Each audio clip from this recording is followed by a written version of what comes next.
My adopted son's bio parents want him back. 4 years ago, I adopted an 8-year-old boy who was given up for adoption for unknown reasons. His name was Daniel. There was nothing wrong about him in my opinion. He must have been neglected and abused by his heartless biological parents as indicated by his nervous behavior. It took some time, but he warmed up to me and accepted me as his father, as I have accepted him as my son. My parents also accepted him as they had a history of adoption in their families. We had our challenges with life since I was a single man working to provide for Daniel.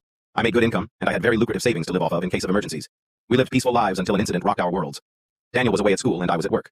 While working as an average office clerk, my phone gave a notification for my doorbell camera. I checked and saw 4 people at my doorstep. They were knocking and ringing the doorbell demanding to be answered. I excused myself and informed my boss about the situation. She was understanding and gave me time to try to resolve the issue. I asked them through the app why were they at my doorstep.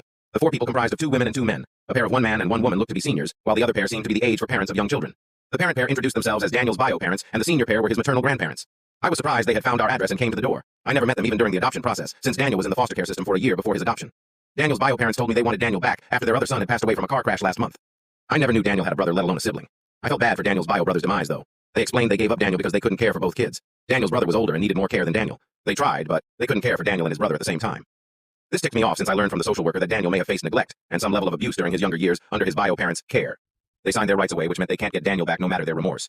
I told them it was not possible since they signed away their rights. I am legally Daniel's father, and it's been a few years already. Plus, I won't give him up to people who abandoned him once after making his life miserable. The lawyers looked upset at my reply and threatened to call CPS on me and take me to court. They left afterwards without any more to say. For the rest of the day, the threats weighed heavily on my mind. What if they did regain custody of Daniel, and what will happen to him? I knew I had to consult a lawyer about this before things escalate to the extreme. I managed to hide the turmoil from Daniel when I got back from school. When Daniel went to bed after dinner and he finished his homework, I called my parents about the situation. They were quite unnerved at the incident and told me I should get a lawyer about it as soon as possible and prepare to defend myself in court. They say I should report this to the police or CPS or any agency before they do. I like to think I'm ready to keep my son, but I'm still worried and fearful of losing him in court. I'll update later if anything comes up.